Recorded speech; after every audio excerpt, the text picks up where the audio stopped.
Good afternoon and welcome to the second annual Johns Hopkins SAIS Black History Month panel. Our theme for this year takes a look at Black voting patterns across the diaspora. My name is Chloe Richardson and I'm a second year MAR student here at SAIS and this year's Black Student Union president.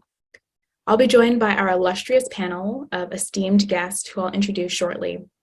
Firstly, I'd like to say a big thank you to everyone who's online with us today.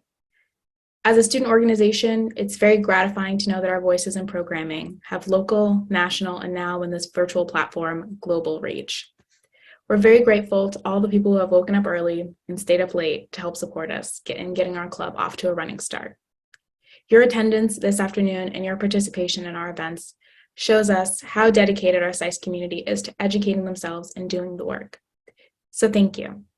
That said, I'd like to remind you that the work does not begin or end here with Black History Month and this panel.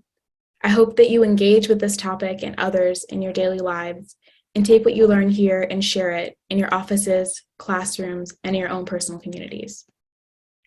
We hope that you take away, if nothing else from this discussion, that Black History Month is not just for us, it's not just Black American history, but a major part of global history. This is why we're incredibly honored to introduce our panel, our amazing panelists. First, we have Dr. John Mbaku, a Brady Presidential Distinguished Professor of Economics and John S. Hinckley Fellow at Weber State University. He's also a non-resident senior fellow at the Brookings Institute here in Washington and an attorney and counselor at law, licensed to practice in the Supreme Court of the State of Utah, the U.S. District Court in the District of Utah, and the U.S. Supreme Court. He received his PhD in economics from the University of Georgia and his JD in law and graduate certificate in natural resources and environmental law from the S.J. Quinney College of Law. Dr. Mbaku is the author of Protecting Minority Rights in African Countries, a Political and Constitutional Economy Approach, and several articles in economics and law journals. His present research is focused on human rights, the rule of law, the economic development, with a special emphasis on the right of women and girls. His latest article in the San Diego International Law Journal, titled The International Law and Rights of Children in Africa, is now available. We also have Ms. Wanda Mosley, who is the current National Field Director at Black Voters Matter. After the historic wins in Georgia during the 2020 and 2021 U.S. Senate runoff races, Black Voters Matter is a power-building organization that works with Black-led organizations, primarily in rural communities in the U.S., to gain electoral wins and build Black political power. Prior to working with BVM, Ms. Mosley worked as a community and volunteer outreach manager at the New Georgia Project, and in 2018 was selected to be as a part of the inaugural Electoral Justice League Fellows with the Movement for Black Lives.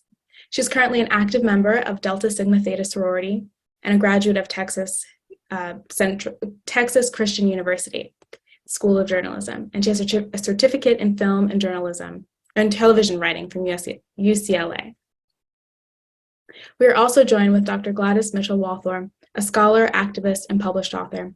She's the current Dan Blue Endowed Chair of Political Science at North Carolina Central University. She previously served as the chair in the Department of African and African Diasporic Studies at the University of Wisconsin, Milwaukee. Dr. Mitchell-Walthour received her MA and her PhD from the University of Chicago, and she's also an accomplished Brazil-US scholar. She most recently won the 2022 Fulbright Research Grant to Brazil, and her work is centered on analyzing the political, economic, and social implications of Brazilian politics on Afro-Brazilians, specifically women. In her 2018 book, The Politics of Blackness, The Racial Identity and Political Opinion in Contemporary Brazil, she explores the intersections of poverty, sexism, and racism, and the role they play in Afro-Brazilian women's lives. She's also served as the national co-coordinator of the U.S. Network for Democracy in Brazil, connecting Brazilian and Brazilianist activists and academics that work to strengthen democracy and democratic rights in Brazil. Her latest book, titled The Politics of Survival, Black Women Social Welfare Beneficiaries in Brazil and the United States, comes out in May 2023, so we'll be sure to be on the lookout for that. So as you can see, we have a very accomplished panel here for you today, and we look forward to this discussion. One last point of order for our audience. While this is a webinar setting and you aren't able to unmute yourself or ask questions, there is a Q&A function where you can submit them.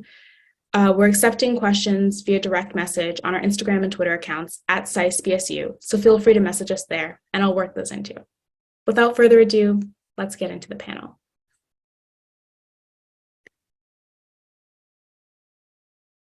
So we can feel free to turn our cameras on and kind of get started.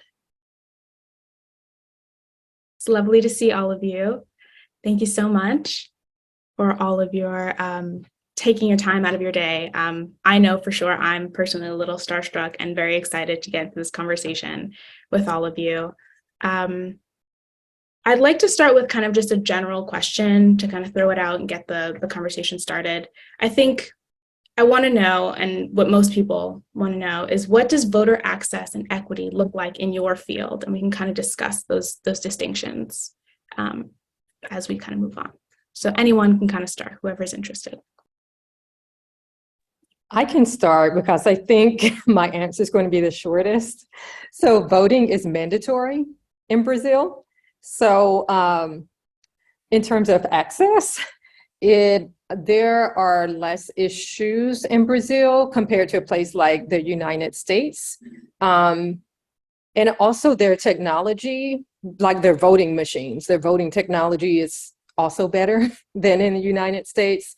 The only thing that comes to mind for me in the most recent elections is that their former president, similar to Trump, started the fake news to try to convince people that there may be problems with voting and things like that. But they've always had a pretty good voting system in terms of the actual machines. So that was just part of fake news that the former president tried to spread. But as I said, voting is mandatory, so they don't have the same type of barriers as in the United States. It's really interesting. And I'm sorry, Claire, I did not mean to cut you off. You're all right. I was saying that's just very interesting kind of parallel there. Yeah, no, I literally wanted to pick off where Dr. Mitchell-Walthour left off with the word barriers.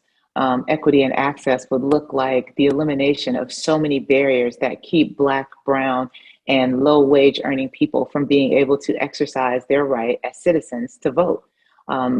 Equity and access would look like no long lines at the polling precinct, no purging of voter rolls. It would look like real, actual, no excuse absentee ballot options. It would look like drop boxes on every corner. It might mirror the policy in India where I believe the government is required to have a polling precinct within like 1.5 miles of every resident. And this is a country of over 1 billion people. So if they can do it, I feel like we can too. So that's like the sort of physical, tangible things that equity and access to voting would look like. But if I can share for a minute what I believe some of the results of actual equity and access to the polling precinct would look like. It would look like a livable wage in this country. It would look like and result in the ability for everyone, again, to have access to this franchise that's called democracy. Perhaps it would look like a lessening of burdens with high utility bills because folks are able to go and vote in people who put in good policies who will eliminate those things. So it would look like a myriad of things. And especially in the South, it would look like access to affordable health care. I could go on and on, but I wanted to kind of answer the question, from two sides of the coin, what it actually looks like and what the results of such a thing, a dream that we all have as activists and scholars and me, just a community organizer, that's what it would look like to us in our work at Black Voters Matter. I think that's definitely the dream. I think most people in the United States are still fighting for that, unfortunately, and hopefully that comes soon. Dr. Mbaku, what do you think?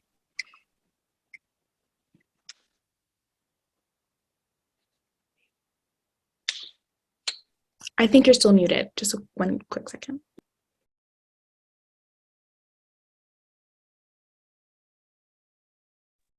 Okay, thank you very much. I'll take up from where Ms. Mosley left.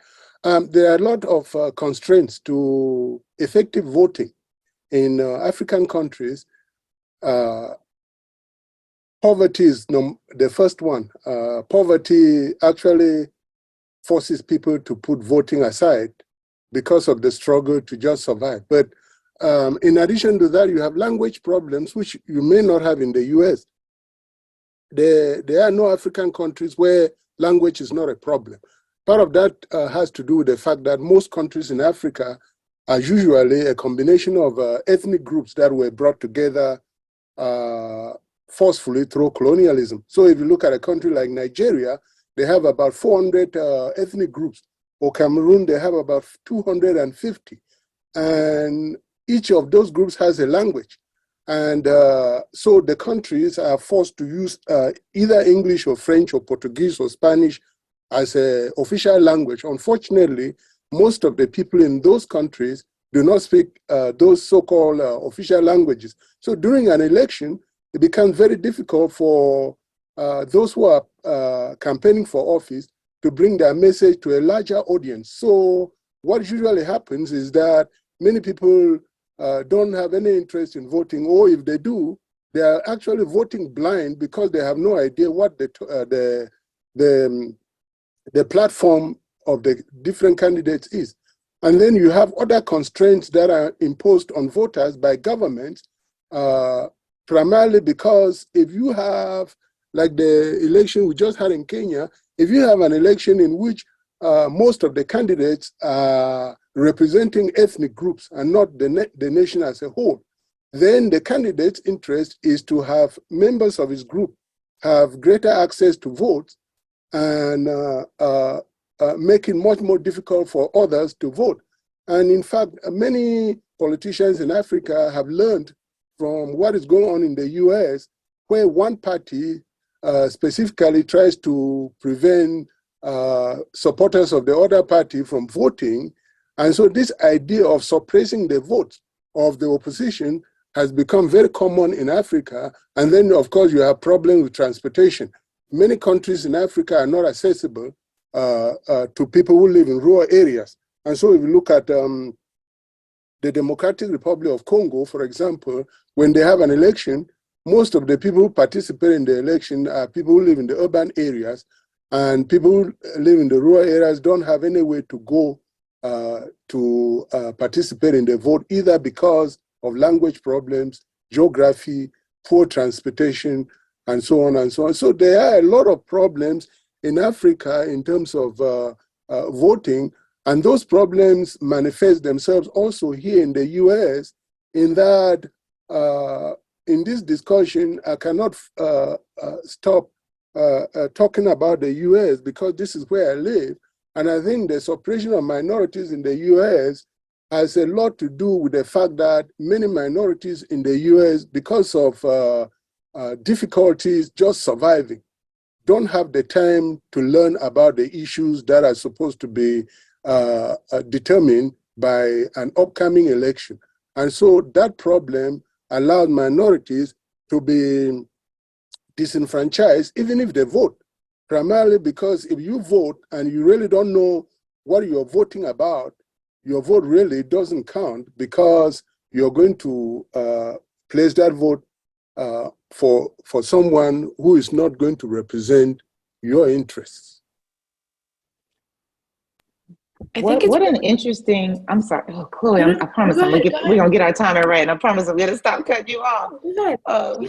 But no, I think that's so interesting to hear that perspective from Dr. Mbaku, because you're right, we have very similar challenges in this country. Language access is a big challenge as we start to see more ethnicities, more ethnic groups represented, not only in urban areas, but even in some rural areas. You know, I'm thinking about Gwinnett County in Georgia, which is now the most diverse of the 159 counties, where it took a lawsuit from social action groups for them to be for the county to actually offer language access ballots in Spanish because of a high population of Puerto Rican residents who we all know are American citizens by birth.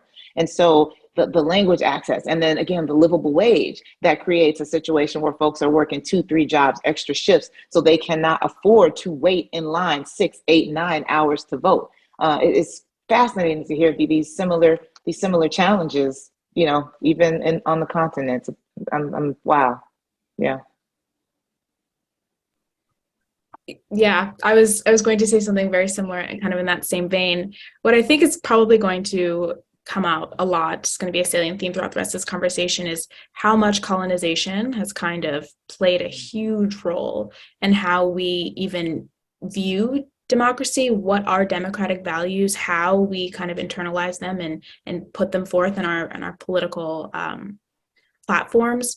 I do kind of want to talk a little bit about the digital divide and how access to technology, whether or not voting is compulsory or voluntary, impacts a person's ability not only to make a decision, but their readiness to vote. I think in the US, a lot of times, and I've worked on campaigns in the US where you sit here and you say to someone, okay, you're going to be voting on this new machine. And we have sometimes elderly people that are like, you know, I don't want to do that, or I want to wait for a paper ballot.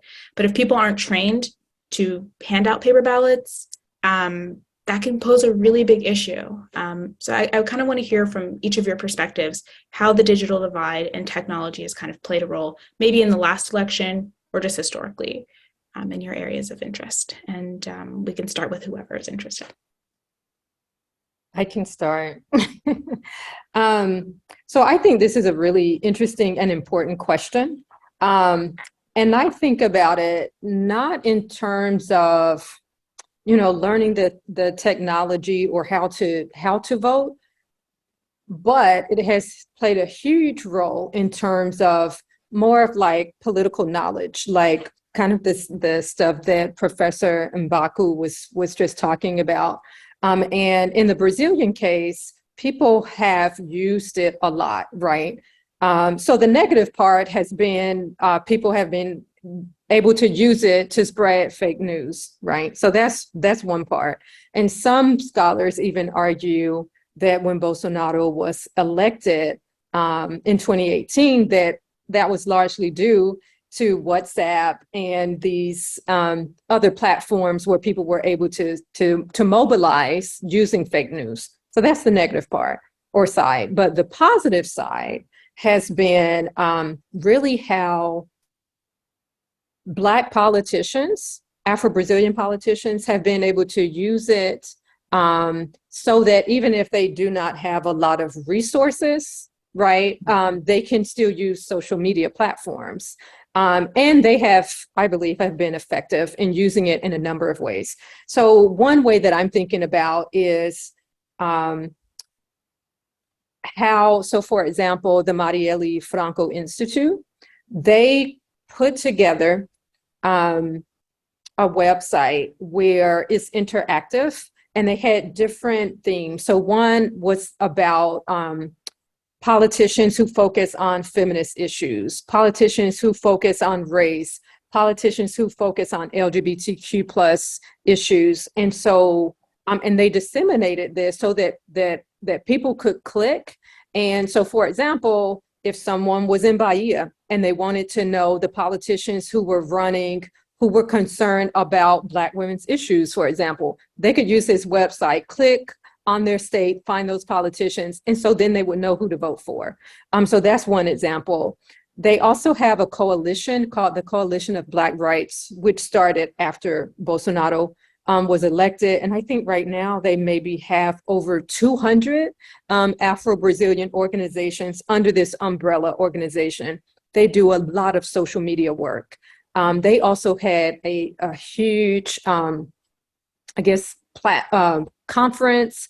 It was really, I don't know if I really want to call it a conference, but it was, they brought in all of these Afro-Brazilian politicians, progressive politicians, who basically, for a short amount of time, they were able to discuss their platforms. And then that was put on YouTube, right? So then people, if you weren't able to attend, so someone like me who's in the US and just interested in hearing the different platforms, but in Brazil, someone could actually listen to these platforms. And so again, another way of using technology to make voters aware of the issues that certain candidates were talking about and the issues that care about.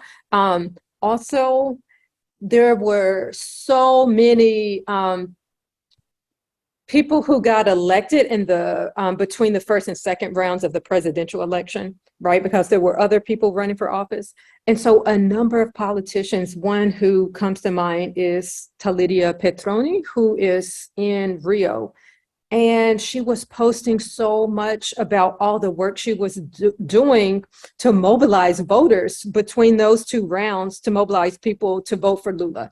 And she wasn't the only politician. There were other Afro-Brazilian politicians doing the same thing, and activists. And so it was constant, people talking about Lula's platform, but also people showing or talking about the fake news about him, right? So again, using technology to educate voters and then also to mobilize them. So that has been the experience that I've seen in terms of how Afro-Brazilian politicians and activists are using social media during elections.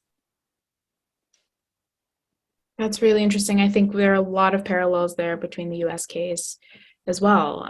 Think about how Barack Obama was elected. I mean, he was the first politician to use YouTube and tweet and kind of make, email blasts, like these are text chains. These were all things that really helped to mobilize a younger voter base. Does anyone else have anything else to say about the digital divide? Yeah, well, in many African countries, the new technologies have actually been very helpful, primarily because most people, in many countries, people don't have access to newspapers or even radio. And but a lot of people have access to a phone.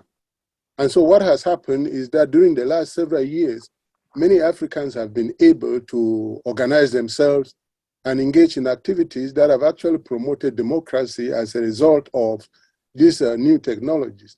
The other side of it is that unlike the US and other developed countries, internet in African countries is controlled by the government, and the government can, even if it's owned by a private company, the government can shut it at will. And you see in Cameroon, for example, when activists started organizing to oppose the government simply shut down the internet for about 3 months. And in Uganda, during an election, the government did the same thing to prevent the opposition from organizing. So those kinds of things make it much more difficult for people to make use of the internet, but there are significant advantages in that women, for example, have been able to organize throughout many countries in Africa and promote issues that are important to them, something that they originally would not have been able to do. And one of the things that I've discovered lately is that filmmakers in Africa are able to make short films discussing issues that are taboo. For example, child marriage that you cannot discuss in some countries, or FGM that you cannot discuss in some countries. Some filmmakers make 10 movies that are 10 or 15 minutes long, using fictitious names for actors, and discuss those issues and put them on YouTube.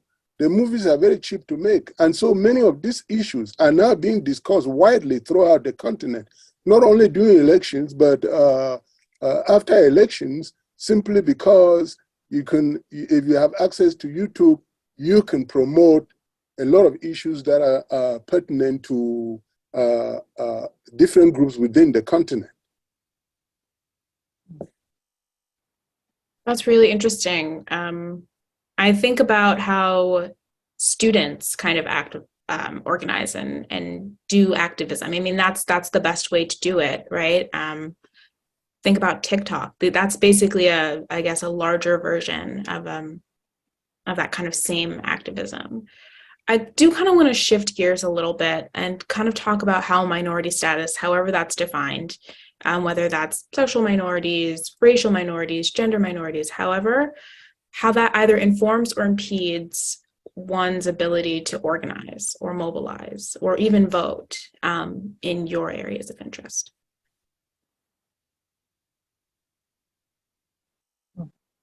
I can start. Okay, I think we can learn a lot from African countries because African countries have a lot of minority groups because they are made, when you have a country that is made up of several hundred groups, one group usually dominates. And unfortunately in Africa, the groups that dominate usually dominate for a very long time.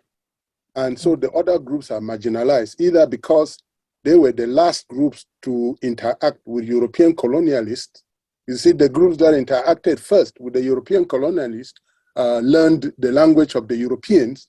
And so after independence, they became the dominant force in government. And through several manipulations, including constitutional manipulations, they have been able to control government and the economy for many years. But what has happened in the last several years is that younger Africans are beginning to realize that their fate does not lie only in their ethnic group. Their fate lies in greater society, not just society within, say, Kenya or society within Uganda, but society of Black people around the world. Black people in the Caribbean, Black people in South America, Brazil, Black people in the US. And so this idea of a greater Black society has become very important to them, because when Black people are oppressed in the US, that invariably becomes an oppression that goes over to Africa as well. And so young people in Africa are beginning to realize that if they are organizing for a system that will improve their rights, especially their rights to self-determination, they need to look broader. They need to work with their brothers and sisters in the US, their brothers and sisters in Europe and in South America, as opposed to just thinking of Uganda and so on and so on. So, but when it comes to organization, there should not be any conflict between Africans, say Kikuyus and Igbos organizing. That should not be a problem. The problem is language. And because English has become such a universal language, if you can speak English and French, you can put together virtually all the Black people around the world and speak to them without any difficulty. So I think that what we should be doing, those of us who are interested in these issues, is try to organize across borders so that we have that power to be able to influence policy, not just in Africa, but also in the US. Because I've seen instances in which during the 1990s, Nigeria was able to influence policy in the US through the fact that it was a major oil producer. And whenever there is a problem, like the Ukrainian war, people who produce oil are in a good position to influence policy in the US, because the US and the European countries rely on oil a lot. And African countries, unfortunately, do not recognize that and are not taking advantage of that, because they are looking only at themselves as opposed to looking at the greater Black population in the diaspora. Wow, that's really interesting. I think that really reminds me a lot of, it harkens back to US kind of civil rights era, right? With the whole idea of like Pan-Africanism. It's the world is much bigger than yourself, and it is not like we're not free until we're all free, that kind of mentality. That's really interesting. And I personally believe that's the only thing that can save us as a group, right? If we all work together, there's a lot of division. And it's kind of trickling down into even our own ranks, right? So that's very interesting. Anyone else about minority status impeding or informing the ability to organize?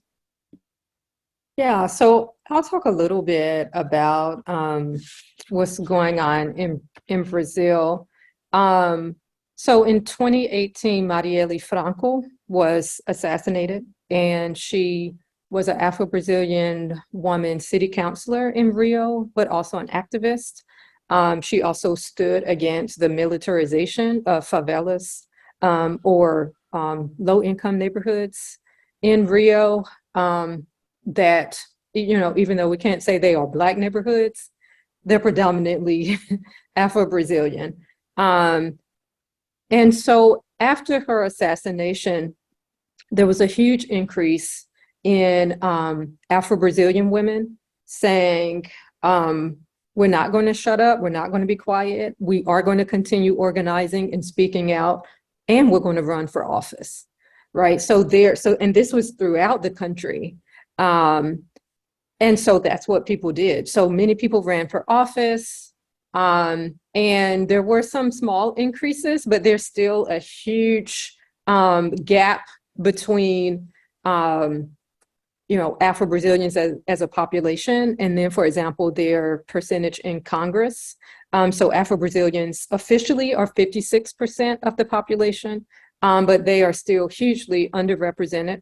I wanted to just give some numbers, and so this is more of kind of numbers from people elected as opposed to just, voters.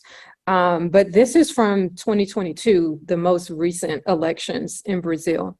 And this is from the Odara Institute. So I just got this information yesterday, and I was so excited to see that someone's doing this research. And what they found, this is going to get at your question about, so for Brazil, right, Afro-Brazilians aren't the minority, but when you look at positions of power, they are. So in terms of, and this is about the Northeast in Brazil is predominantly Afro-Brazilian. So more than 30% of elected politicians self-declared as Black in the Northeast in 2022. However, okay, so no, this is, let me read this correctly. So more than 30% of the elected politicians who self-declared as Black actually previously self-declared as white in previous elections. So this is also telling you a little bit about how race and color works in Brazil. So even when you do have the election of Black politicians, some people have manipulated their identities, right, for political gain, right? So that's just an example of some people who were elected, but, previous elections actually identify in a different way.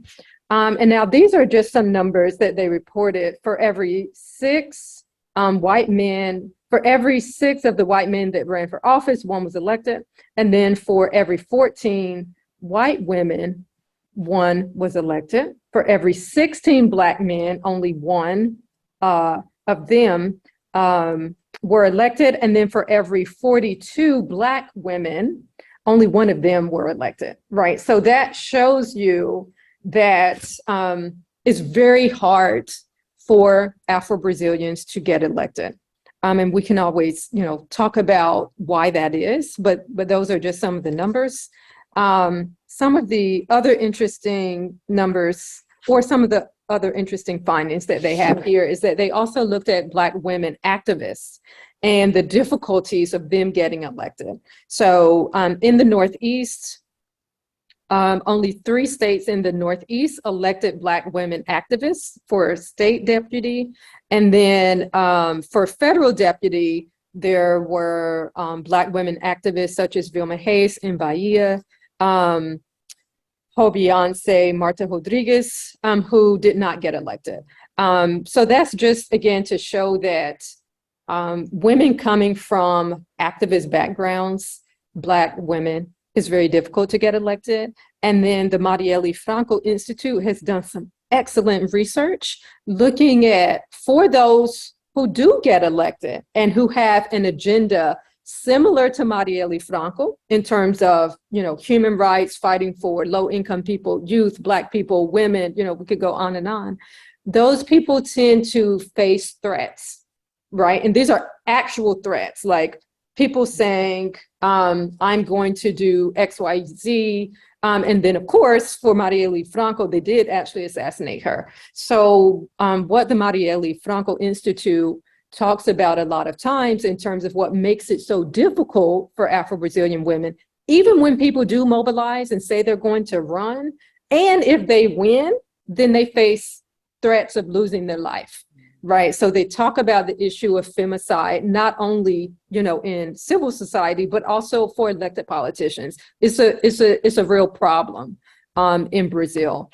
So that's just kind of how I wanted to contribute. I do see lots of mobilization in terms of, if you're, just talking about intersecting identities. So Afro-Brazilian women, and Brazil actually has, some trans Black women who were elected to office. But again, people face threats once they are elected. So that's just also something else to keep in mind, that even though it's a democratic country, that people do face those very real threats. And you can imagine that for others who can see that, it may make them more skeptical to run for office. In the case of Brazil, there are still very, very courageous Black women running for office, but it's still very difficult to be elected. And this is definitely something, that kind of reminded me of the Ilhan Omar case, right? Where she's receiving hundreds of death threats. Her, Ocasio-Cortez, a lot of our elected officials face a lot. Even Ocasio-Cortez was accosted on the stairs of the Supreme Court. These are things that women of color face, and a lot of times have to face alone. And even if it's not, someone on the internet saying something terrible, it's structural, right? Being removed from your post, your position, your committee. There are systems that are obviously working in support of white supremacy, and so Black women especially have to be protected. And I'm glad that we're giving voice to a lot of these things and kind of validating their experiences. Ms. Mosley, what do you have to say?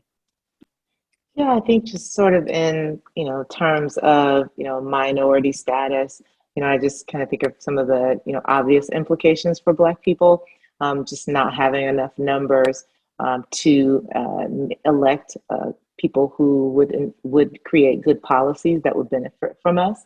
And then, being subjected to, gerrymandering, things like that. Again, manipulating numbers. We see it all the time at the state level in particular, where, maps are drawn in crazy configurations and formations to draw Black and brown people out of districts and more white people into certain districts so that they can keep seats safe. That's something that we are, severely subjected to. And then, kind of going back a little bit to the last question about technology and the digital divide, we saw obviously in 2020, we were in a pandemic, but when that happened during a census year, we are still feeling the effect of that. There were obvious undercounts in, probably every state in the country, in particular for Black and brown people, people who don't necessarily have access to broadband or high-speed internet, especially in these rural areas where we do a lot of our work. I can remember, the pandemic forced organizers to try to be a little more creative in how we could reach out to folks and engage with people. And, Black folks, we're communal. We like to be in a space with each other, and, phone calls and text messages and, internet and, digital ads are one thing. But, one thing that we did to try to give us a chance to be able to be out in the community and be seen was, harkening back to some old tactics of car caravans for the census and for elections, and something that we've kept doing since 2020. But, put in the big QR code on a car magnet and driving to communities and say, come on over and scan the code and fill out your census because it's important, we got to get the count. And then seeing, folks not be able to do that, their phones just not being able to access the site so that they could go and be counted. So yeah, it's tough because we, as our country becomes browner and blacker, as those people in power see their numbers not growing at the same rate as Black and Brown people, they can feel the power slipping away. And so it creates a need for them to manipulate numbers and look at populations and population trends and maps and counties and cities and things like that. So it is a huge detriment to this thing called democracy. And we are feeling the effects of it, but we're still fighting it as well. Could I say something before we leave this? Yes. Absolutely. I think one important thing that we must learn from US history is that there are many ways you can disenfranchise people, prevent them from voting.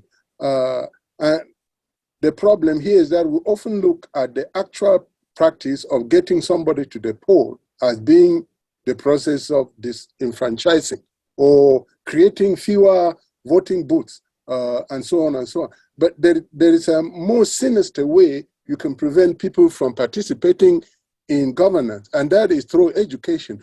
If you prevent people from going to school at a younger age, when they grow up, the chances that those people will become active participants in the democratic project is reduced significantly. So one of the things that I've seen in this country during the years that I've lived here is that one way to disenfranchise minorities is to make sure they don't go to school, or if they go to school, they are not well educated, so they don't advance.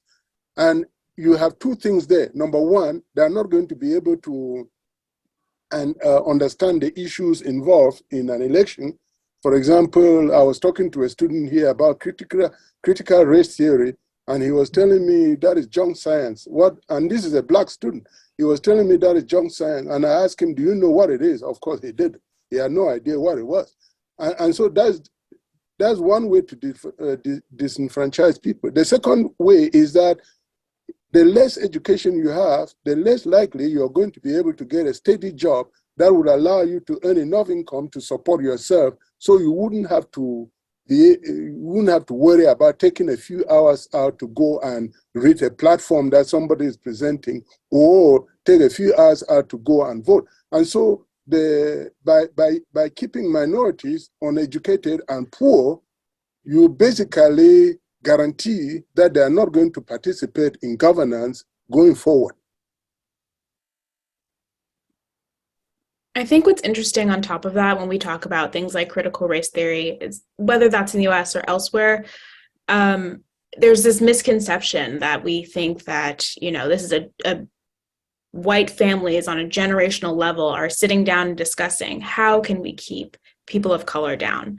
I think it's also a little bit of like, oh, well, this is working, right? So it's actually more work for me to give up this benefit than it is to like try to dismantle the system. So when we talk about like the generational impact of lack of access, right? It's not that because it's difficult to sit around and say, it's easy to say like, oh, this is just how it is. It's always been that way. We're going to stay that way. It's more difficult to kind of sit down and ask yourself why it is that way, and why over all this time nothing's been done to change it. And I'm hoping that this panel will kind of help other students like myself kind of ask more of those questions of themselves. I do have one question from the audience that I kind of want to pose to Dr. Mbaku again, and then I have others from social media for everyone else. And I guess anyone else can respond to this too. So as we've seen over the last 5 to 10 years, there's been a massive rise in authoritarianism and populism globally. How do you think this is manifesting itself in already established democratic African countries? And what do you think the result of that's going to be in future elections? Well, what has happened in many African countries is that the transition to democracy that began seriously in the 1990s is gradually fading, primarily because communications have become easier. And so anti-democratic forces are able to promote their ideas, usually in the guise of caring for local people or splitting people as we saw here in the US, where Mr. Trump came into power and basically started arguing that rural whites, relatively uneducated whites, were being deprived of their opportunities for self-actualization. You see the same thing happening in Africa, where demagogues are coming into power and claiming that certain groups have historically been marginalized, and so they are coming in to protect those groups. And by doing so, they're basically doing the same thing that was done in the US, and they're chipping away at some of the advances or some of the gains that have been made in democracy in Africa. And as a result, by dividing the population, you're creating a situation in which one group is able to continue to stay in power and basically tear the country apart. I mean, you see this going on in South Africa, where many whites who had given up the terrible system that they had there in 1994, when Mandela came to power, many of them are coming back and forming political parties that appear to be democratic in name, especially given the fact that many of those political parties now have Black people as members. They're using that approach to basically say, we are the Democrats, we are the democratic group, just like we see in Uganda and other African countries. These people are saying, we are the democratic group, when in reality, they are promoting ideas that are anti-democratic. They are promoting ideas that demean the government in power in order to seize the government and then promote their own ideas in terms of governance. So what we are seeing here is that the future for Africa, and I believe the future for minorities in the US, is education. So that when we see someone in power, as I said back in 2017, during a discussion on the Trump administration with Black Republicans, and the idea was that, look, you need to be educated yourself and understand what this person is trying to do. This person is not really interested in you as a human being.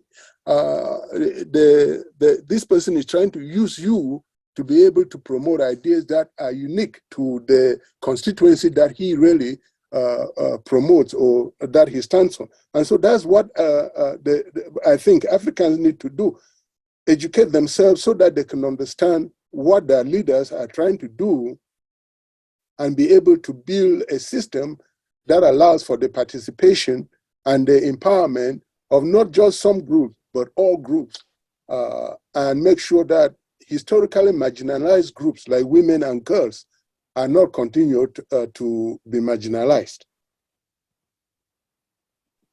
That's really powerful.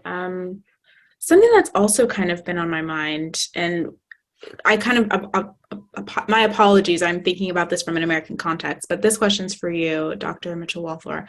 In the US, it's almost like a taboo to be a Black conservative.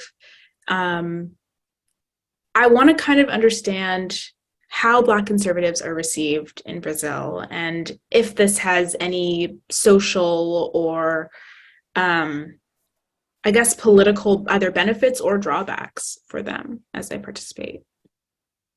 That is a really interesting question. And it's a good one. So normally Brazilians don't talk about Black conservatives in the same way that we do. But of course, they do have, Black people who are not progressive, right, in politics and as voters. And so one example of this is I have this is a survey, a Datafolha survey, and they were looking at voters from the first and second, or going into the second round of presidential elections. And so, for example, and these are census categories. So for Pardos, who are people who basically, it's a census category, and it's a category that people can identify as to basically to acknowledge racial mixture. So we all know these are socially constructed, so it doesn't always map onto someone looking racially mixed, but someone who doesn't want to say they're Black. And so 49% of Pardos voted for Lula and 43% voted for Bolsonaro. And then among Pretos, Blacks, 57% of Pretos voted for Lula and 35% voted for Bolsonaro, right? So you can see there's a difference. And then 50% of whites voted for, or said they would vote for Lula in the next round. So you can see there's a split, right? So, or a divide.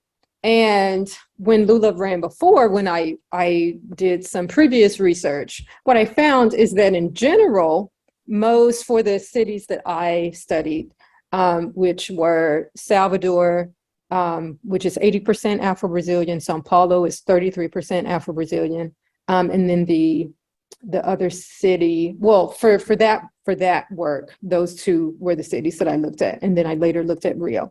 But Afro-Brazilians in general supported Lula, right?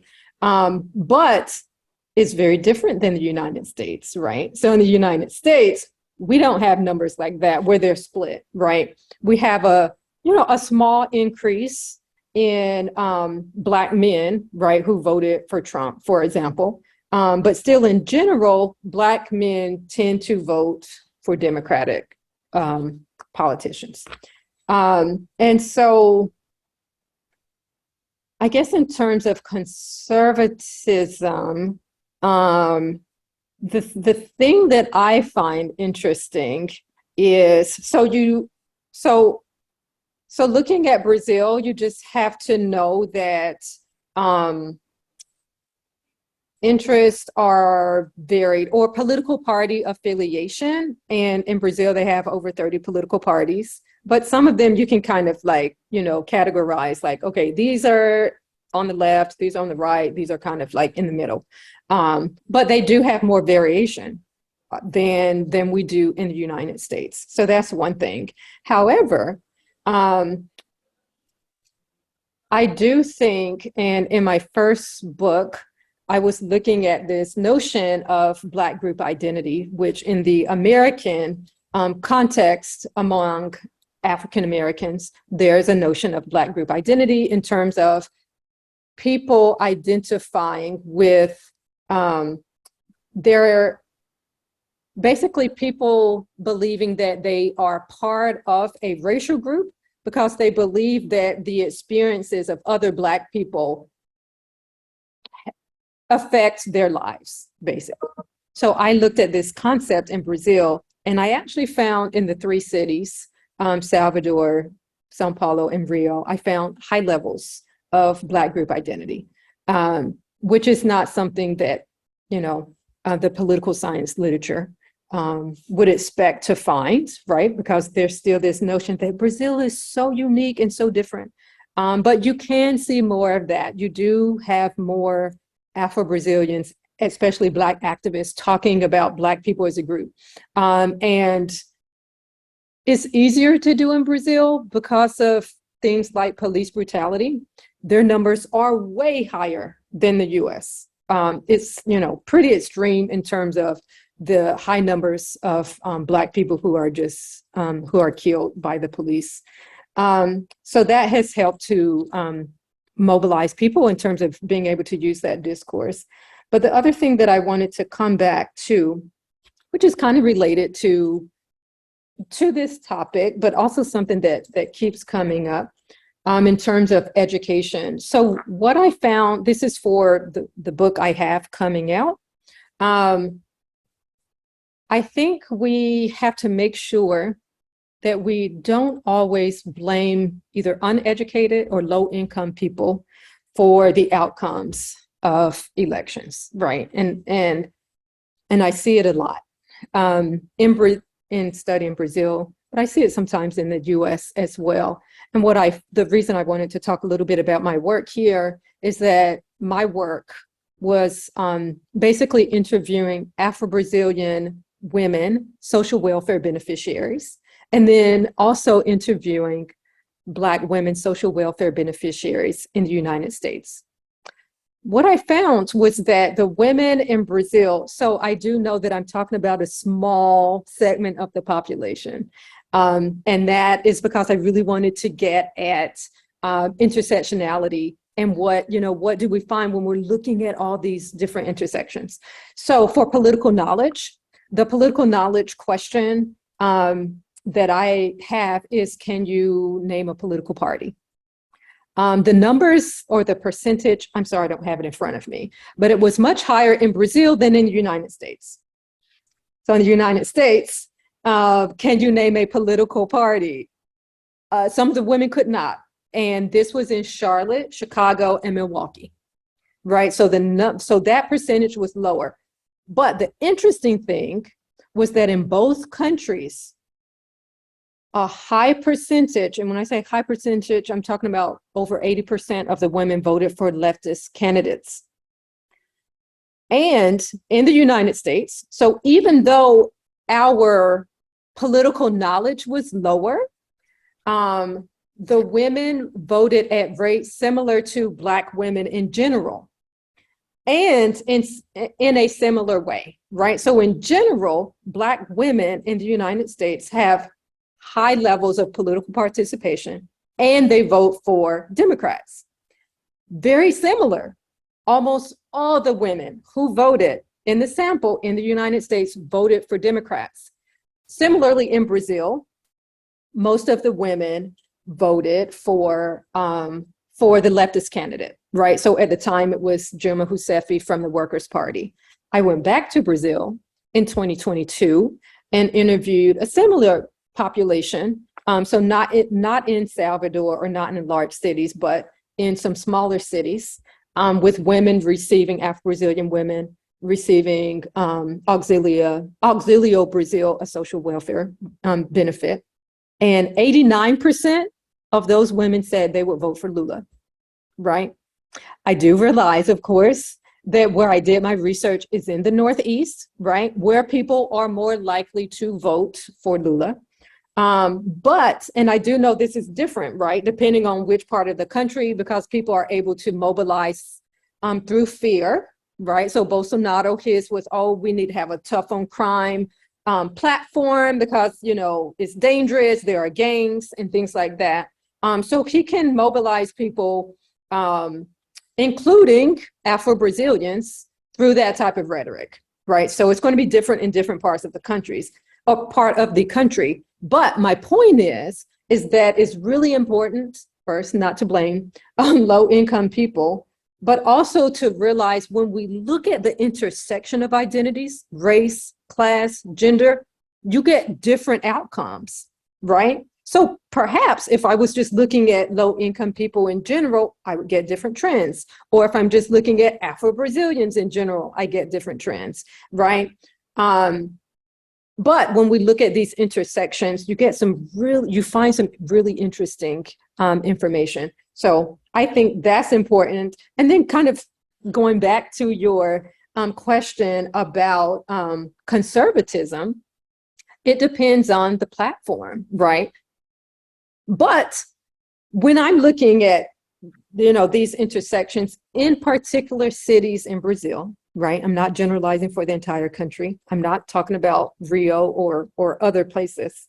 But for the cities that I looked at, you get very interesting results. People tend to, I'm not going to say be less conservative, but they tended to not support a conservative candidate, right? And I think that's due to intersectional identities, which lead to intersectional experiences, right? And so that's how people see their worlds, their lives.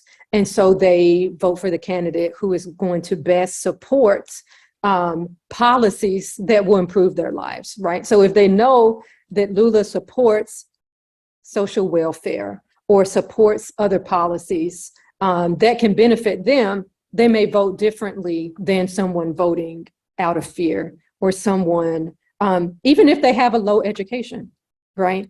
And a lot of this I do have to attribute to activists, especially Black activists in both countries. People like Ms. Mosley, who we have on the panel, right? Because they don't care if you have a high level of education. They want people to vote. And they, in Brazil, but also here, they want people to vote for progressive politicians who will better their lives. So I think that's really important too, right? Because maybe they don't get the political education in a university setting or in a high school setting, but they can get it from activists doing this very hard work. I would love to just, Yes, please. Chloe, I had gotten good and I fell back. I'm sorry. No, I just wanted to, no, wow, what an interesting conversation and interesting perspective with these numbers and this research in Brazil. Wow, it's pretty amazing. But I did just want to chime in quickly about, Black conservatives in this country and just offer, I think that the Republican Party really missed out on an opportunity to engage and keep more Black people in their party ranks.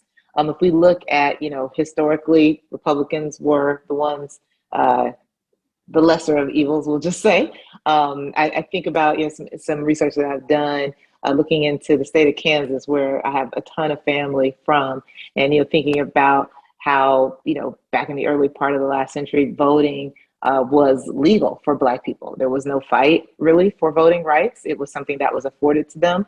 The Republican Party, who was in charge at the time, also supported sort of a separate but equal mindset. So they wanted Black people to have businesses. Not because they wanted Black people to prosper and do well, let's be clear, they just didn't want them in their businesses, right? But when we think about, the ideological differences that divide us today, and we think about things like, so I'll use my own example, being raised primarily by my great grandmother, Ollie Mae Charleston. I always like to say her name when I get a chance. And, I would term her as being fiscally conservative, right? She didn't have a lot of credit cards. She didn't have a lot of debt. She was, she was very particular on how she spent her money, right? When we think about, the Black church and the role that it plays in the Black community, and how, thankfully it's separate from the white evangelicals, the ultra conservatives, but even just the idea of abortion and some of those other, ideological beliefs, there was opportunity to pull more Black people in. When we think about, things like that, but for racism, right? But for just hate for Black people, they missed out. They really, really missed out, because if it was just an ideological discussion, there are things that Black people tend to adopt that are more conservative. But again, for your white supremacy, you didn't see an opportunity to bring more Black people into your party and into your way of belief. And so we have this divide where the overwhelming majority of Black people in this country are progressive, some maybe liberal, but we are seeing a little bit of a shift, right? Where we're seeing some people sort of change on, again, some of the ideological beliefs, even things like, the right to bear arms, the Second Amendment, owning guns. There are a lot of Black people who are like, yeah, no, don't take my guns. I need my gun too. I have a right and I want to keep it. But it's interesting when we kind of think about the historical aspect and how, where Black people, politically ended up in a home. Not to say it's the best home, but that's where we are and that's what we got. And so we're working within that. But I did want to just kind of, uplift that again, missed opportunity. If again, you had just kept to your ideological beliefs, your party would look far more diverse than it does now. I think that kind of segues into my next question, which is an audience question or a BSU member question for you, Ms. Mosley. We talked about your harm reduction approach to voting and organizing, and how not necessarily asking Black people to, pick the lesser of two equals, but really look at voting as a holistic part of being a part of society, right? Like sort of like what Dr. Mitchell-Walthour mentioned, right? Where I'm voting for things that not only benefit me and my community, but what things that will make my city, my state, my country a better place. I think, and this might be me, I'm biased as a Black woman, I think that's a trait that Black women have just within our own families, but just globally, right? Like, I'm going to pick something that not only benefits me, but benefits literally everyone else. Can you kind of talk about how BVM employs that in their activism? Yeah, no, it goes back to what you said at the beginning of the conversation of thinking of community, right, as a whole, what's good for all of us. And so this idea, this concept of harm reduction shows up in so many different forms. I think one of the more obvious ones would be, electing local, municipal, county, and even to some degree state level officials who would work to offer real reform in our justice system or injustice system. It depends on, where you live, right? If you're an activist or whatnot. So thinking about even policies around policing, things like qualified immunity, things that would, in our belief, hopefully, give way to more protections for Black people in this country. Make a situation or create a community where, just a simple encounter with law enforcement for an expired tag or a broken tail light doesn't mean you're not going to make it home safely to your family, right? So that's, one of the more obvious things, that we would, look at as harm reduction. But then also thinking about something like utility bills. Being able to elect, I think specifically about the city of Albany in Georgia, where sort of our environmental justice work was born by a sister down there named Piki Modesti, who's not with us anymore, but raised this issue of high utility bills. And when we started all looking at it, because I live in Atlanta, so I have different utility providers, we started to unravel what it was that was causing these high rates, or who in power has the ability to affect change. And so, we look at the city having its own utility board, and then the utility board being comprised of residents, not elected officials, but they're appointed by elected officials. And then thinking about things like just having a lower rate for senior citizens, which they didn't have at the time, but something that I see living in the metro area. Even things like having the ability for a payment plan, in particular after we have severe and extreme weather. Just the ability to not have that burden, that's a different form of harm that folks experience. And even when we think about this utility board, the fact that they meet one Thursday a month at 8 a.m., a barrier to people who can't go to these meetings to interact with these appointed officials. But then also, like we talked about earlier, maybe not having the political knowledge to know that the people who appoint them are elected.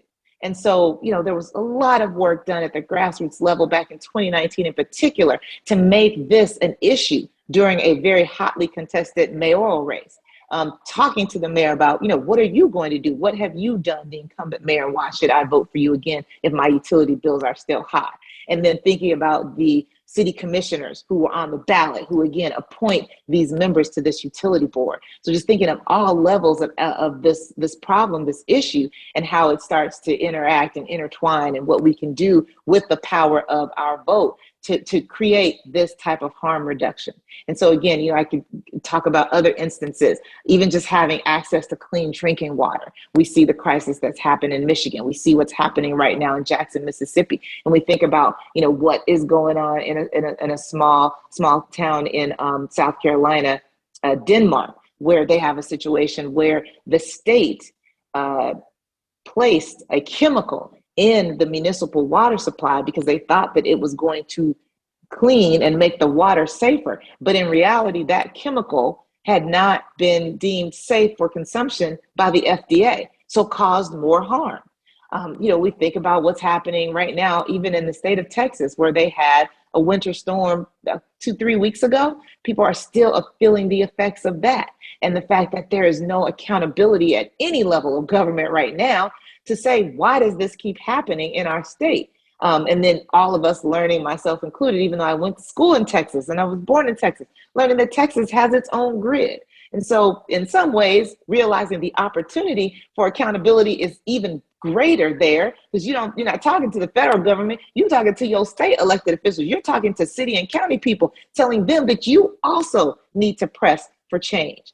So that's another form of harm that we see. And so for us at Black Voters Matter, this whole thing about voting, it's not a thing that we do, Tuesday in November because we have to. It is a thing that we do to create the change that we need to survive in a lot of ways. So looking at utility bills, looking at water, looking at the intersections of climate change, and talking to our folks about why it is important that we go out and vote, and then centering it around whatever issue they tell us is important. But also with that framing kind of in the back of your mind of harm reduction. This is a thing that can happen if and when we go out and vote, and when we vote en masse and we start to put good people in office and then have the ability for that accountability on the back end.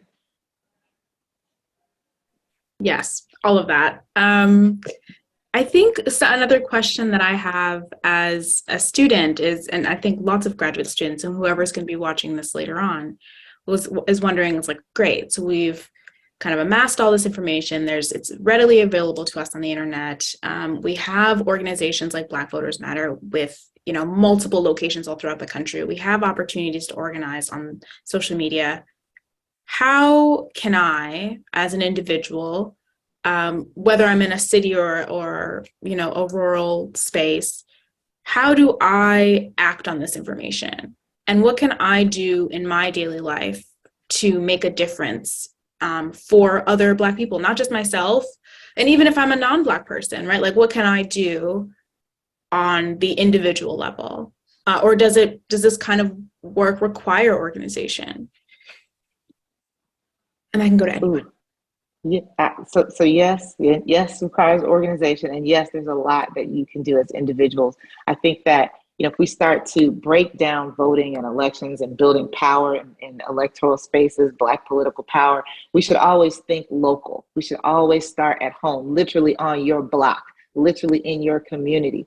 And, you know, I've always been a huge fan of peer-to-peer organizing, you know, letting students talk to students, using language that makes sense to y'all, focusing on issues that are important to you, like student loan debt, livable wage, things like that. And then use that to really start to bring people into the franchise of civic engagement and voting, because voting is just one way to build power. But recognizing, again, accountability on the back end. For those of us who have the privilege of time, right, to be able to go to school board meetings and understand why so many school boards are under attack, why there's this false narrative of critical race theory happening in public schools when it's not even a thing. And as Dr. Mbaku mentioned earlier, people can't even define it, but they're all up in arms about it and mad about it, right? So thinking local, and then from there, everything works upwards. So if we think about, you know, a lot of the grassroots organizing that we did in Georgia in 2020 and again in 2022, the implications and the results and the rewards benefited everybody, because being able to get the Senate seats in Georgia had real tangible effects. I'll just name one of the most obvious ones. Supreme Court Justice Ketanji Brown Jackson, right? When we think about all the things that happened because we were able to get those seats. But again, our work started at the grassroots level. So being in community with grassroots organizations and leaders, it's not so much Black Voters Matter, you know, it's Sawega Rising in Albany. It's the churches that we partner with. It's the Divine Nine organizations. It's, you know, the NAACP chapters, working with them to understand how every election is important and how it's an investment. And then seeing the effects of people believing in a system, let's be clear, that was not made for us, right? That this is not something that was created for us to benefit and flourish in, but like so many other systems, we have been able to infiltrate and get in and say, it's an opportunity for us too, so let's figure this out.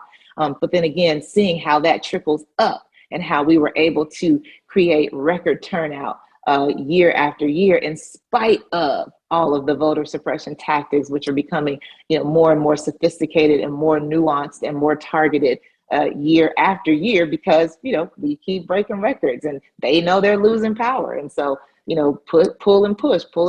And so, you know, that's why, yes, the organizing is important. But students, you definitely have a role to play.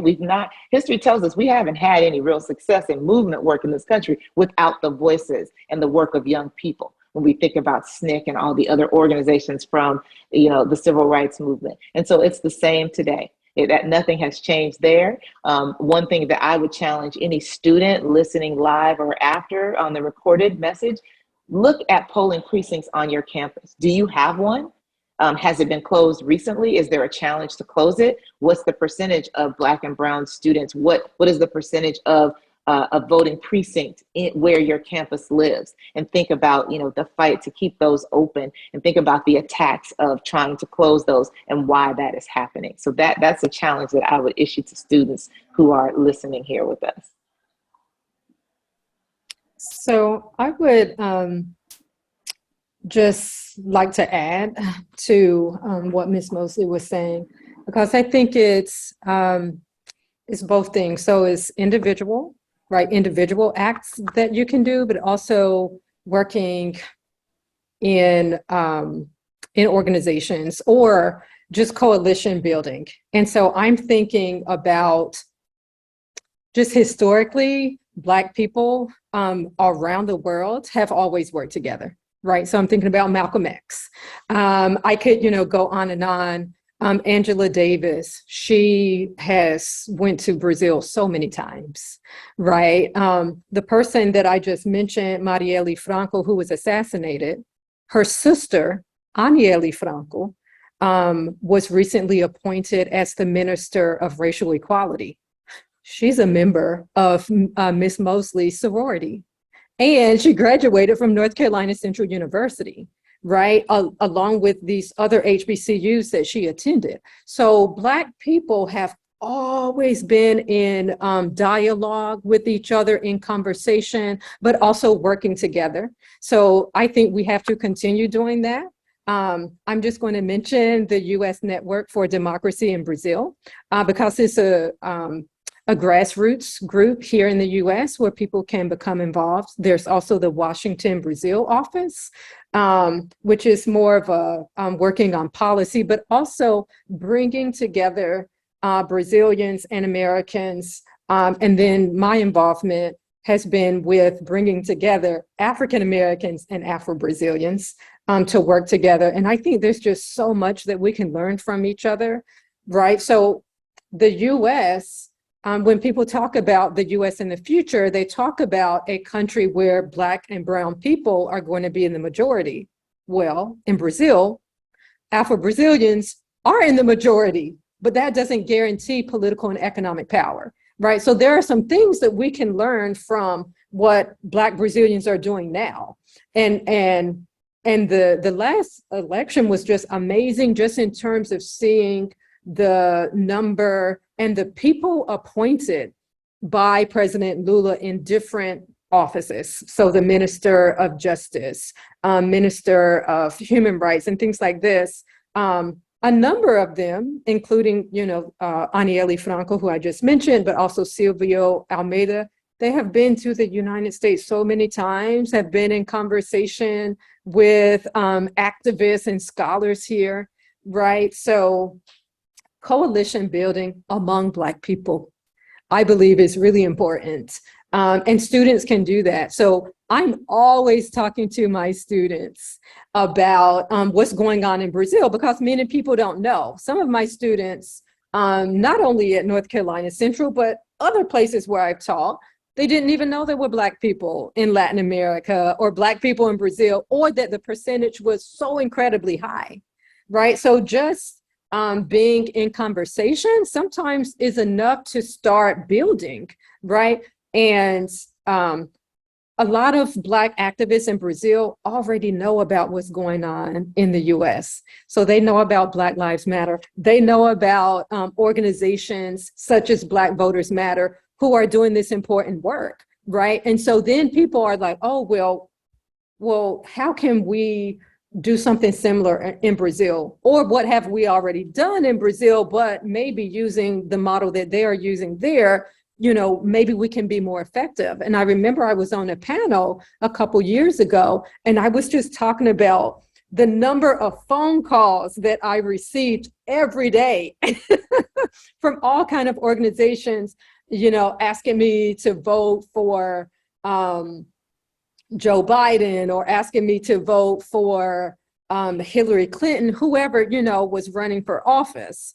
But in Brazil, they weren't necessarily, receiving the same number or such a high number of phone calls, but just in terms of people being so effective to mobilize, and I'm talking about activist groups, but also political groups, there are things that we can both learn from each other, and that we can learn to make our lives better, right? Not just in the US, but thinking about Black people in other countries, right? So those would be, those are my two answers, is to individual efforts, right? Just learning what's going on in other places and having dialogues and conversations with those people. And then second is to think about organizations such as Black Voters Matter, or organizations such as the US Network for Democracy in Brazil, who are already doing that work, right? We don't have to start over if there's already a group. And within the USNDB, there's an Afro-Brazilian rights, group, right? So, and that's made up of, not only Black people, but many Black Americans and many Afro-Brazilians. So some of these groups already exist, and it's just things that, people can get plugged into. Okay, I just have a few points to mention here. I'm going to go in a different direction, and I want to address Americans in general without any distinction as to race. And here's the reason. During my work in Africa, one of the things that I have discovered is that because of tribes and tribalism, a lot of people end up voting in favor of policies that actually damage them, because they are so concentrated on tribe. So that demagogues who are campaigning for public office would have a platform that actually disadvantages a lot of poor people. But because that person has a large tribal following, members of his tribe vote for that person regardless of what policies that person is promoting. And I think this is a problem that you have in the US, in that a lot of Americans vote for people for policies that actually damage them. This is this came out very well in the 2016 election here in the US, in that there were a lot of poor whites in rural areas who supported the Republican candidate who came up with policies, for example, sanctions on China in terms of trade, that actually damaged a lot of farmers in the US, who then proceeded to vote for Mr. Trump again in 2020, even though his policies damaged them significantly. And I think part of the problem you have in the US and in a lot of European countries is that race has become so important in terms of public participation that most people are not realizing that some of the people that they are promoting as leaders are actually going forward, not going to harm just minorities like Black people. They're actually harming them. So when you look at voting patterns in Georgia, voting patterns in Mississippi, and some Western states, you see people supporting policies that actually destroy them, because they are thinking that those policies are going to destroy their enemy, and their enemy, of course, being brown and Black people, Mexicans, to a certain extent, Jews, and immigrants, and so on and so on, when in reality, they are voting against their own self-interest. So my advice to a lot of people is that you need to go back, especially those people who claim to be Christians. You need to go back and answer the question that was asked in the Bible, who is my neighbor? And begin to realize that your neighbor is not necessarily the white person next door, that your neighbor is every other American, whether they are Black or Mexican or otherwise, because it is only that way that we can promote a society in which everybody has an opportunity to live a good life. And this is the message that I gave in Africa recently when we had a conference in Botswana about governance in Africa. I told them that the best way to promote governance is not to think in terms of tribes, or think that I'm a Muslim and therefore I hate Christians, or that I'm a Kikiu. Therefore, I hate non-Kikiyus, or that I'm an Afrikaner, and therefore I hate Black people or I hate Zulus. When you do that, you end up voting against your own self-interest without realizing what it is you're doing. If you can think of the history of the US, shortly after the Civil War, you will remember that they had Black people, had white people, especially poor whites, join hands with the recently freed slaves. The South would have developed significantly than it has done to this moment. But you see, a group of white capitalists, a group of white business people decided that the best way forward for them to maintain their hegemony, to maintain their political power, to maintain their economic power, was to disenfranchise Black people so that they will not reduce wages by participating in the economy and allow, they will not increase wages by forming unions to promote worker rights. And so the best thing to do was to prevent Black people from uniting with poor whites, so that they could form unions and promote opportunities for everybody. And so I think that we are still having that problem today, in that by dividing the country and disenfranchising Black people, you are creating a situation in which we cannot unite this country and provide a system in which everybody has an opportunity to move ahead effectively. So my advice is that we put race aside, we put tribe aside, and consider our neighbor as the person who lives in our community, regardless of what color of skin they are, regardless of whether they are women or Mexicans, and so on and so on and so on. That is the way we can promote a fully participatory democratic system. Ooh, I'm gonna jump in real quick, Chloe, before I cut you off, because I had wanted to get into this part of this topic. I think I saw, one of the other questions, but I'm glad Dr. Mbaku brought that up, because we're seeing ourselves in a place and time where, yes, overwhelmingly poor people, especially poor white people, are voting against their self-interest to the detriment of not only their communities, our communities, an entire city, an entire county, an entire state. There is no reason why we don't have the Affordable Care Act enacted in southern states. It is insane to think that millions and millions of people are living without access to affordable health care because of tribalism. That's all it is. Because this piece of legislation bears the name of the first Black president. That is the only reason.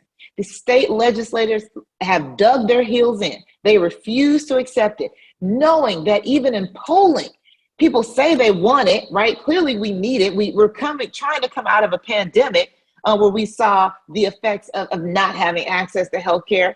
But yet and still, we see it time and time again, election after election, poor white people voting against their own self-interest. It's the same, it shows up not just with healthcare, but also, as I mentioned earlier, and I'll keep mentioning it, livable wage. Why don't we have a livable wage? I can't imagine that poor white people in rural areas enjoy making, I hope you're all seated, the $5.15 minimum wage that we have in the state of Georgia, where a small category of companies fall into that range. But even the $7.50 is not enough for people to just live on. So why is it that folks, again, continue time after time to vote against their own best interests? And so it's gotten to the point now where I want to raise that, and I ask that question whenever I have any kind of discussion, but even when I'm in the presence of funders and donors, I'm saying to them, are y'all supporting and investing in organizations that are organizing poor white voters? Because clearly that's not my job. That's not my ministry, right? And we are actually really good at organizing poor Black people and all the Black people, but who is talking to that constituency? And why is it that they can't get through their heads? Well, we probably know why, white supremacy, right? But even I would think having access to healthcare or a livable wage would override, that mental block that tells you just hate these people. Look, you ain't gotta love me, but it would be smart for you to get with us when it comes to voting for these kind of things. And again, you raised the point, Dr. Mbaku, about farmers. Same thing.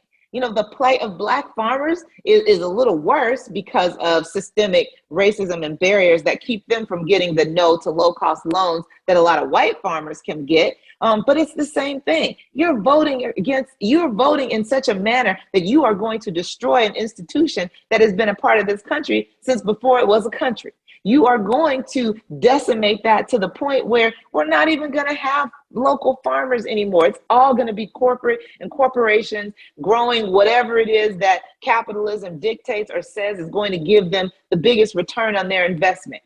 And so that is frustrating. That is sad. And I want to know if anybody has an answer. Who is it that is organizing these folks? Because this is just so counterintuitive, even to just basic survival. Basic survival instincts should kick in and tell you, yeah, we need healthcare. Yes, we need a livable wage. Yes, these are the things that we need. And if I can get it just by voting, hold your nose, get to the polls and vote and just make it happen.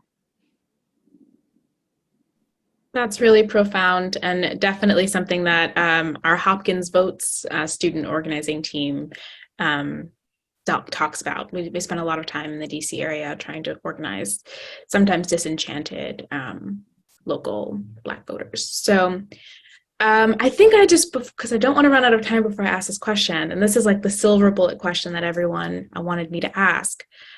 Are there any trends that you see either in the past elections or that you see coming forward in the new 2024 or recent elections, as we've talked about in Brazil, in the Brazilian case and in the Kenyan case? Where do you see elections or Black voting patterns going in the future? And do you think if it's not going well, do you think there's anything that we can do in the meantime to shift that? It's a toughie, so take your time.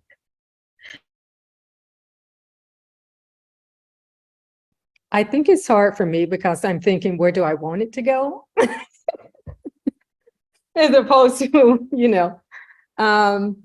so I'll just try to keep mine short. I think for Brazil, for the reasons that I talked about before, just in terms of there is more of a crystallization of Black group identity, and there's lots of Black organization throughout the country, right? So Black people in general, but also Black women, Black LGBTQ plus groups, Black evangelicals, right? And again, I'm talking about people who are mobilizing for progressive policies.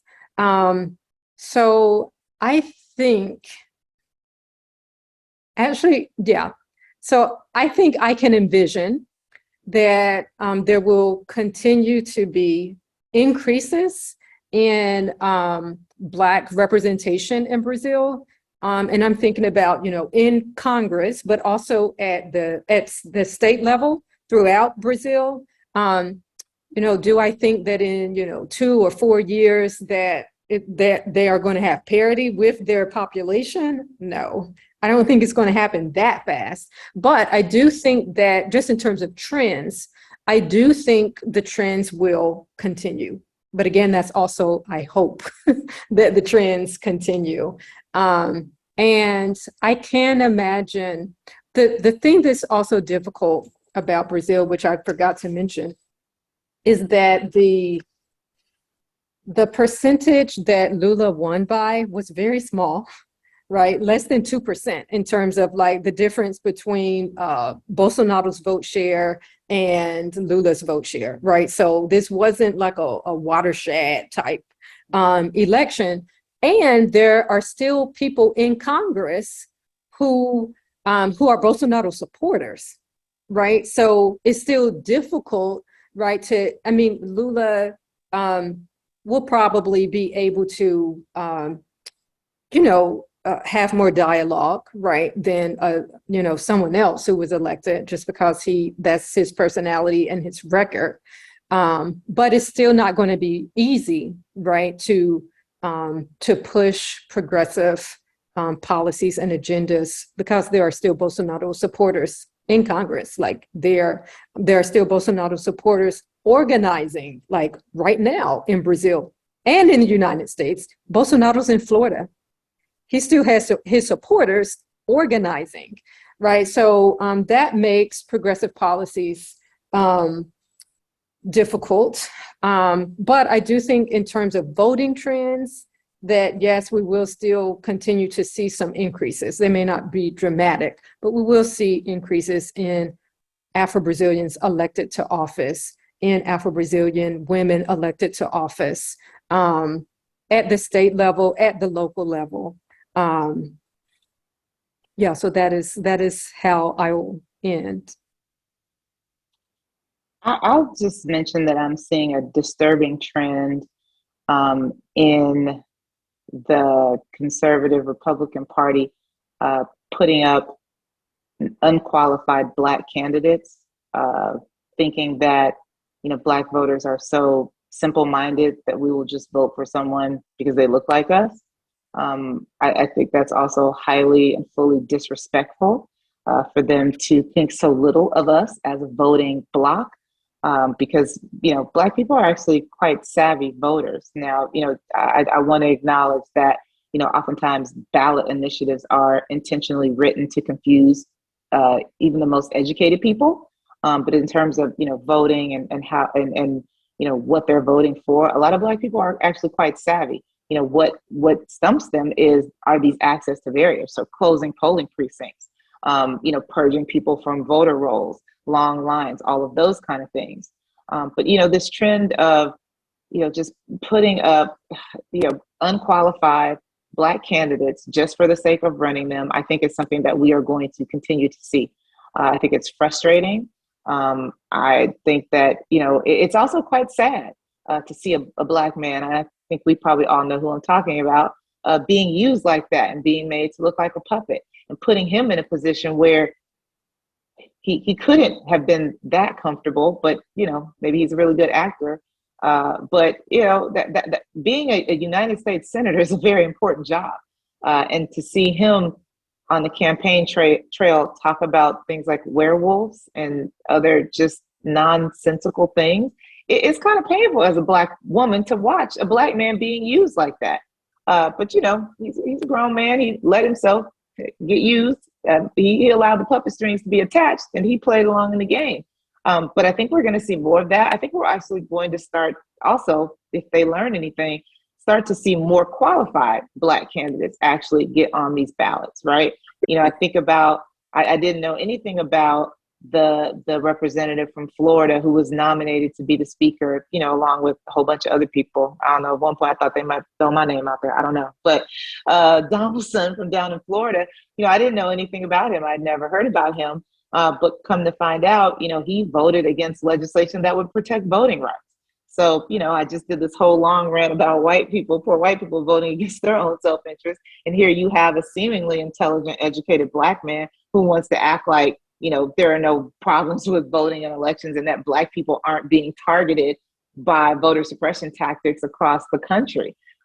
So that's frustrating. And that's also a very dangerous trend. Because in a lot of elections, we see these razor thin margins, especially when we think about local elections. We think about a city council seat that can be decided by, 4 or 5 votes. We think about county level elections and even state level elections that are decided by very small margins. And so if you start to put up people who talk about some things that make sense to Black people, and if, activists and their opposition don't shine a light on the things that they believe in that don't support us, well, again, we talked about who has access to the internet and can do their own independent research, right? Or who has time to be able to go out and do research. Folks can be duped, they can be tricked, and they can sadly be voting for someone who was charismatic, that they liked and sounded good. They said a couple of good things, but then ultimately voting against their own self-interest and the best interest of their community. So that is a disturbing trend that I think we're going to see more of. But hopefully, again, what's done in the dark will come to light. And so folks, organizations, especially young folks, y'all got y'all's time and y'all social media, help us out with that, amplify that kind of stuff so that we can be able to be immune to this overt tactic of just trying to peel off a few Black votes here and there. And honestly, in some instances, they don't even expect that candidate to win. But when you think about municipal races, when there are multiple people on the ballot, they just want to split enough Black votes to get somebody else in. And so very disturbing, very frustrating, but it's a tactic that we're definitely going to see more and more of. Okay, with respect to African elections, something that is coming up, which is very positive, and that is that traditionally, many African politicians, especially since the 1990s when democratic elections started popping up on the continent, many politicians have usually simply expected to win by tribal affiliation or religious affiliation. And so many of them have not bothered to put up platforms that actually address critical issues of importance to people. But what we've seen in the last few years is that young people using the internet have been gradually forcing candidates to deal with the issues. We saw this come out very clearly in the 2022 election in Kenya, where the winning candidate was the candidate who actually came up with issues that were important to poor people, not just poor people from his ethnic group, but poor people in Kenya in general, and also talked about issues of importance to people in East Africa, like terrorism and illiteracy, especially among young women. And we see the same thing happening in Nigeria right now. Nigeria has an election coming up on the 25th of this month, and young people are forcing the candidates to talk about issues that are very important to Nigeria, issues of poverty, for example, chronic issues of corruption, issues of child marriage, where girls are forced to get married at a very young age and are deprived of an opportunity to get an education and become economically viable. And so what is happening in Africa, which is really positive, is that young people are becoming very politically active. Even people, and one of the things that I've seen with the Nigerian and the Kenyan election is that these young people are not just people who are eligible to vote.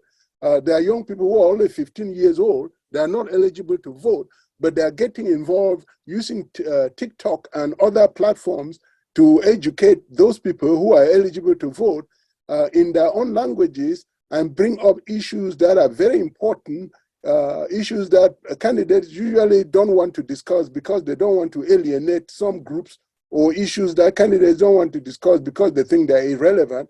And so this movement, I think, is very important because you can see in South Africa, in Zimbabwe, in Kenya, in Ghana, in Nigeria, in Cameroon, young people are leading the road to the types of political participation, political involvement that can actually revolutionize politics in the country and make elections much more than just about getting someone into government.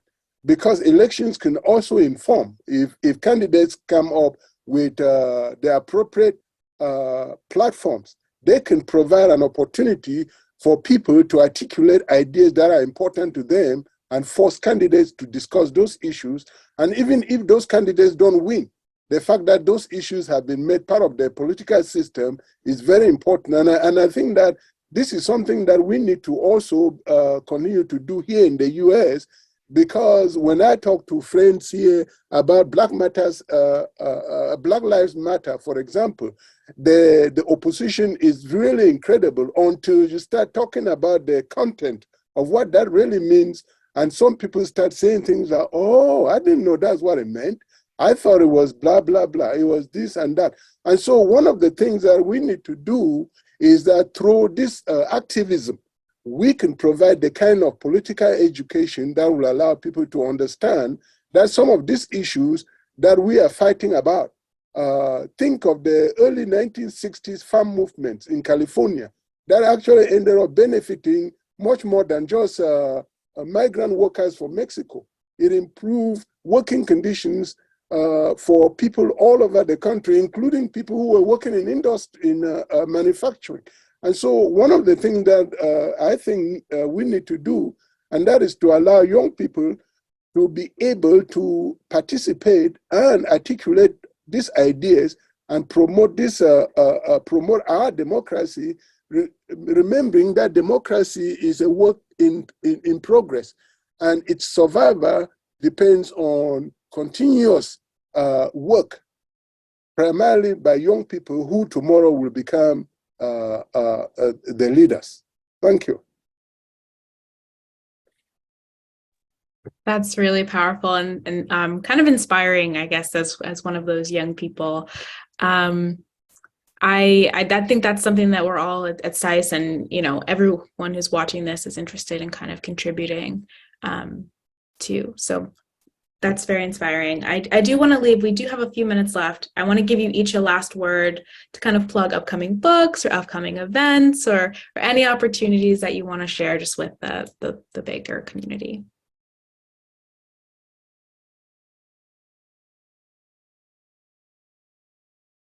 I can. Well, go ahead, Dr. You can go ahead. I'll do mine afterwards. Okay. Go ahead. Yeah, I just want folks to know that, in particular, young people, to know and realize how much power you have, how much influence you have, not just in the world of politics, but just in culture in general. Young Black people are the culture of this country. I also want you all to know that you have so many tools at your disposal to organize. Think back to the civil rights movement. They didn't even have cell phones, let alone social media, right? So you have the knowledge, you have the ability, you have the tools, you have the smarts to really lean into this work and create change for yourself, for the older generations like myself, and the ones that are coming behind you. Do not let this system, some of these election results, some of these cultural wars make you think that you don't have power, because you do. We saw in Georgia in particular for the Senate race, the one of the deciding factors for Senator Warnock was the overwhelmingly high increase in turnout among young college-age students, many of whom voted for the first time, many of whom probably didn't even know that they had the option to register and vote in that state since they were living there at that time. And so, again, peer-to-peer organizing is super important. So those of you who are leaders in this area or idea of politics, it's important for you to make connections with your peers, those who don't necessarily want to study this or make this their career. So D9 organizations, band, other organizations, whoever it is, connect and have discussions, not so much around politics, but just what's important to you. And I guarantee you, again, the political scientists in the group will always be able to make a connection back to an elected official or an elected seat and understand and be able to explain in language and in words that make sense to you all why it's important. So, you don't have to go all the way back in history. Just think about where we are right now and the change that you all can affect. So I am always inspired, and I always love being in spaces with young people because, again, you all are so bright, you're so smart, and you have so many tools at your disposal, and you are not caught up in the politics of politics, if you will, not so much the tribalism and the parties and all that. I think that your mindset is to think about what is better for the community, what is better for us, what do I want to see changed. And again, history shows us that we don't have any big wins in this country without the voices and the talent and the time and the effort of young people. So continue to do that, carry that mantle, and just know that organizations like Black Voters Matter are here to support you. And these two brilliant academians on the panel are also here to help us navigate some of the stuff that doesn't make sense or that seems a little, distant from us. And so always lean into your resources and just know that you have power. Okay, I have just a few points to make. My research a lot of my research is on the rights of women and girls in Africa. And one of the things that I've been studying lately is child marriage. And the reason I'm interested in that part of research is because child marriage deprives young women, young girls, not young women, young girls of the opportunity to develop the skills that they need to function as productive and productive adults and contributing members of their communities. So it's unfortunately, child marriage is not a problem unique to Africa. It's a global problem. The neglect of young girls when they are supposed to be going to school, not providing them with an opportunity to be educated, it's a very bad thing, primarily because in most societies, 50% of the population is women. And these young girls who are not educated grow up to be uneducated women. And that already puts them in a situation in which they are going to be very poor. And that poverty will create many problems, not just for them and their families, but also for society. So one of the things that I emphasize in my research is that we must educate our girls. The best thing you can do for a young woman is to provide them with an education. And if in Africa, if we don't have educated women, we are not going to have educated leaders, because you cannot expect men to represent women in parliament and produce policies that are relevant to the lives of women. If you want policies that are relevant to the lives of women, either in politics or in business, you have to allow women to represent themselves. And that's why education for girls is very important. And that applies not just in Africa, but also in the US.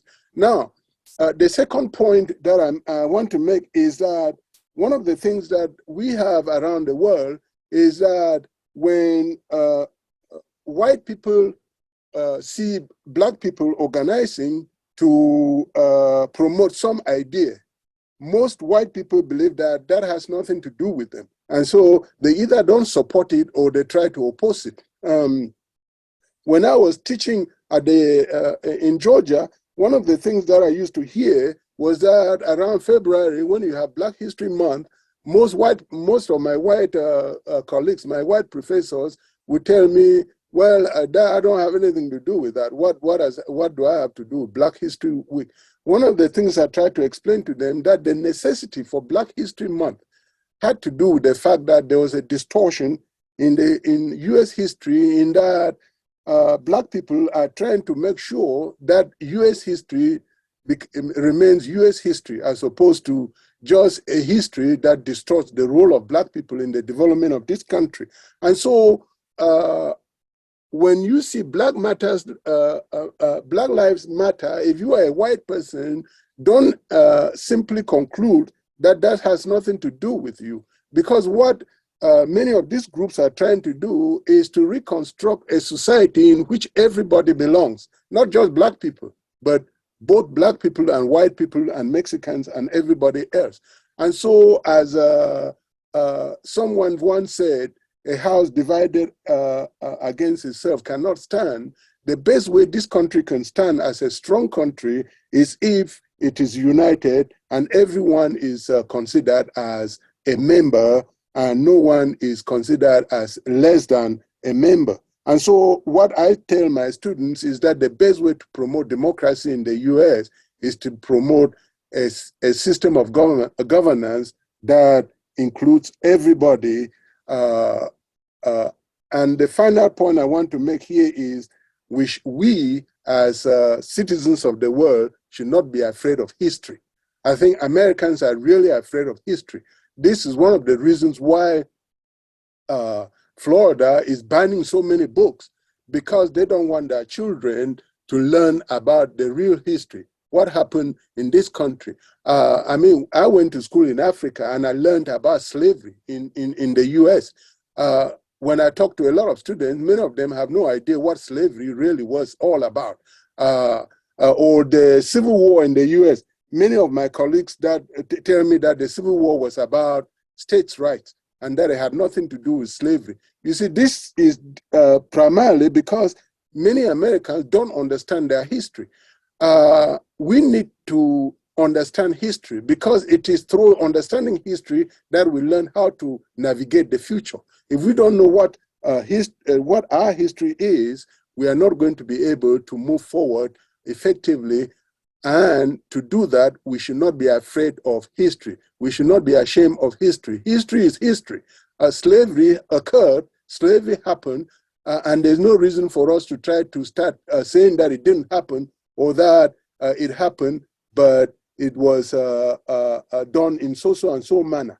And so I think that for us as a group, for us as a society, we need to understand where we came from so that we can know where we are going.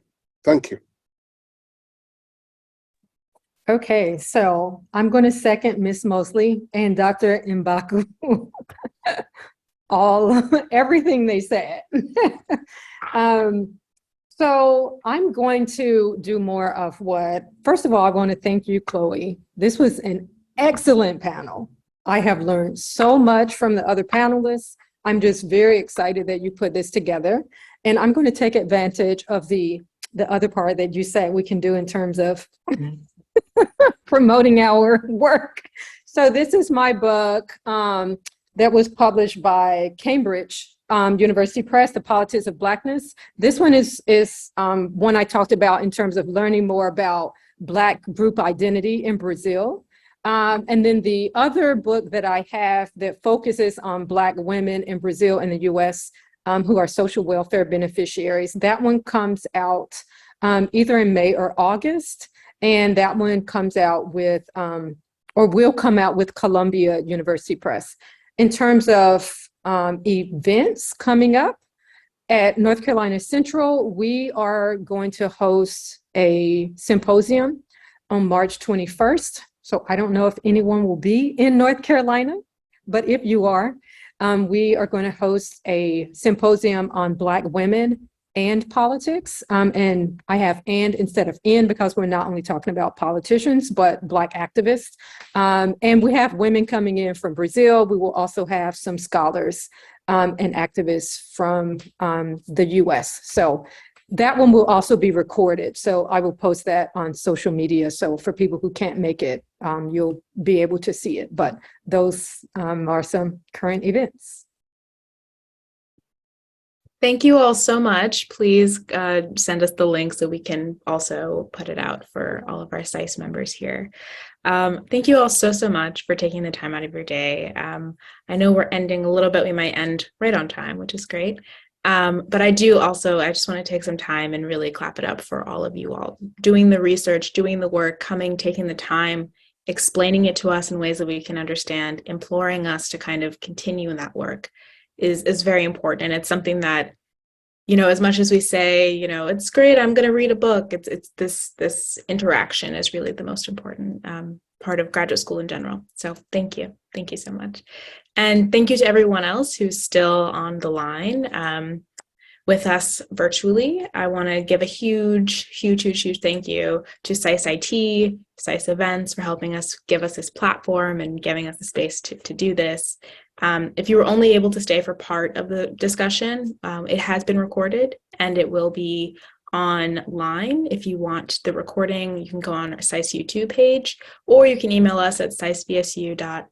saisbsu@gmail.com, or email me at crichardson91@jhu.edu for a copy, and I'd be happy to send that to you. If you'd like to connect with any of the speakers or have any questions I wasn't able to get to in the Q&A, just email me with the speaker's name in the subject line, and I'll be sure to connect you both. Thank you so much, and I hope everyone has a great rest of their day.